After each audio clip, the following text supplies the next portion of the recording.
ตั้งแต่ปี 2015 ความเคลื่อนไหวที่ไม่เคยมีมาก่อนได้แผ่ขยายสู่ศาลต่างๆทั่วโลกกลุ่มโจทย์อายุน้อยบางคนอายุเพียง 7 ขวบฟ้องร้องรัฐบาลของตนที่เพิกเฉยต่อปัญหาการเปลี่ยนแปลงสภาพภูมิอากาศตัวอย่างเช่นในช่วงฤดูหนาวปี 2018 ชาวโคลัมเบียรุ่นเยาว์ 25 คนรวมถึงเยาวชนพื้นเมืองฟ้องรัฐบาลที่ล้มเหลวในการลดการทำลายป่าอเมซอนและไม่แก้ไขปัญหาสภาพอากาศเช่นเดียวกับคดีอื่นคดีนี้แย้งว่านโยบายที่ทำลายสิ่งแวดล้อมทำให้ชีวิตในปัจจุบันและอนาคตของโจทก์ตกอยู่ในความเสี่ยงการเพิกเฉยต่อปัญหาสภาพภูมิอากาศเป็นการละเมิดสิทธิมนุษยชนขั้นพื้นฐานโดยเฉพาะสิทธิในการมีสภาพแวดล้อมสุขภาพอาหารและน้ำที่ดีแต่สิทธิมนุษยชนเกี่ยวข้องกับสภาพแวดล้อมอย่างไรคุณต้องมีสิทธิที่จะรับอากาศบริสุทธิ์หรือสิทธิในการอยู่ร่วมโลกกับแรดขาวหมีขั้วโลกและกบใบไม้งั้นเหรอแล้วสิทธิที่จะมีป่าชายเลนกับแนวปะการังล่ะในปี 1948 องค์การสหประชาชาติที่เพิ่งจัดตั้งขึ้นได้รับรองเอกสารระหว่างประเทศฉบับแรกที่วางโครงร่างสิทธิมนุษยชนเนื่องจากสงครามโลกครั้งที่ 2ซึ่งเต็มไปด้วยความโหดร้ายและการกระทำที่ป่าเถื่อน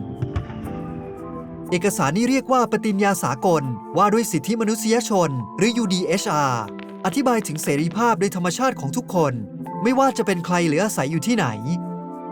และไม่สามารถอนุญาตหรือเพิกถอนได้เอกสารนี้กำหนดสิทธิต่างๆเช่นเสรีภาพทางความคิดทางการเมืองสิทธิในการได้รับการพิจารณาคดีอย่างยุติธรรมรวมถึงสิทธิทางเศรษฐกิจสังคมและวัฒนธรรมเช่นสิทธิการมีที่อยู่อาศัยและการดูแลสุขภาพแม้ว่าจะไม่ผูกมัดแต่การก่อตั้งปฏิญญานี้ทำให้ประชาชนมีชุดจริยธรรมและมาตรฐานที่ได้รับการยอมรับในระดับสากลและเป็นการวางรากฐานกฎหมายสิทธิมนุษยชนตั้งแต่ปี 1948 เสรีภาพเหล่านี้ได้รวมเข้ากับสนธิสัญญารัฐธรรมนูญและกฎหมายระหว่างประเทศซึ่งแปลว่าประเทศต่างๆได้เลือกที่จะสนับสนุนและปกป้องเสรีภาพเหล่านี้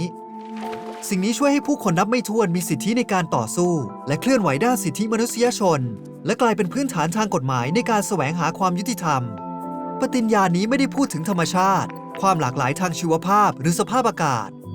สิทธิเหล่านี้กลับมีบทบาทในระดับชาติแทนหลายประเทศภายในซีกโลกใต้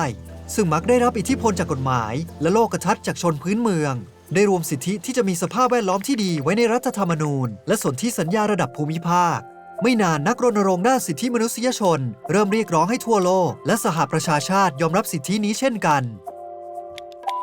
หลายคนแย้งว่าหลักการของ UDHR ขึ้นอยู่กับการเข้าถึงระบบนิเวศที่ดีแต่ละปีผู้คนหลายล้านคนเสียชีวิตจากมลพิษทางอากาศและทางน้ำแมลงผสมเกสรที่ลดลงทำให้ความมั่นคงทางอาหารขั้นพื้นฐานสั่นคลอนและการสูญเสียพื้นที่บริเวณชายฝั่งทำให้ผู้คนหลายล้านคนต้องเผชิญกับความเสี่ยงจากน้ำท่วมและพายุเฮอริเคนที่เพิ่มขึ้นการปกป้องสิทธินี้เป็นเรื่องเร่งด่วนกว่าที่เคยการเปลี่ยนแปลงสภาพภูมิอากาศทำให้เกิดคลื่นความร้อนบ่อยขึ้นภัยแล้งที่ยาวนานขึ้นและไฟป่าวงกว้างมากขึ้นหากไม่มีการเปลี่ยนแปลงอย่างรวดเร็วและมีนัยสำคัญโลกก็เสี่ยงต่อการสูญพันธุ์ครั้งใหญ่ซึ่งอาจทำลายความหลากหลายทางชีวภาพของโลกถึง1 ใน 4ภายในปี 2100 การสูญเสียระบบนิเวศทางธรรมชาติดังกล่าวน่าจะส่งผลกระทบร้ายแรงคุกคามแหล่งอาหารทำลายวิถีชีวิตและทำให้มนุษยชาติเสี่ยงต่อโรคภัยไข้เจ็บมากขึ้นโชคดีที่กำลังเกิดการเปลี่ยนแปลงปัจจุบันกว่า150ประเทศและเขตอำนาจศาลได้บรรจุสิทธิที่จะมีสภาพแวดล้อมที่ดีไว้ในกฎหมายระดับชาติเมื่อวันที่ 5 เมษายน 2018 ศาลฎีกาโคลัมเบียตัดสินใจให้โจทก์ผู้เยาว์เป็นฝ่ายชนะโดยให้รัฐบาลมีหน้าที่ตามกฎหมายที่จะต้องลดการตัดไม้ทำลายป่าและปล่อยก๊าซเรือนกระจกเพื่อปกป้องสิทธิของคนรุ่นปัจจุบันและอนาคตคดีนี้และคดีอื่นที่คล้ายกันซึ่งตัดสินให้เยาวชนของเนเธอร์แลนด์เยอรมนีและสหรัฐอเมริกาชนะนั้นเป็นแรงบันดาลใจให้ผู้คนได้ยกประเด็นนี้ขึ้นมาในช่วงฤดูร้อนปี 2023 มีการยื่นฟ้องคดีด้านสิ่งแวดล้อมที่เกี่ยวข้องกับสิทธิมนุษยชนมากกว่า 2,000 คดีทั่วโลกและนี่มีแนวโน้มที่จะเพิ่มขึ้นในปี 2022 รัฐส่วนใหญ่ในสมัชชาสหประชาชาติได้รวมตัวกันเพื่อคงสิทธิมนุษยชนให้มีความสอดคล้องกับโลกที่เปลี่ยนแปลงไปโดยรับรองสิทธิที่จะมีสภาพแวดล้อมที่สะอาดดีต่อสุขภาพและยั่งยืน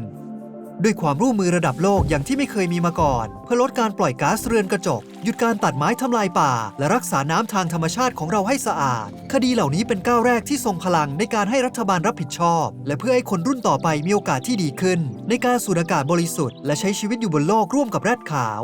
หมีขั้วโลกและแนวปะการังไปอีกหลายปี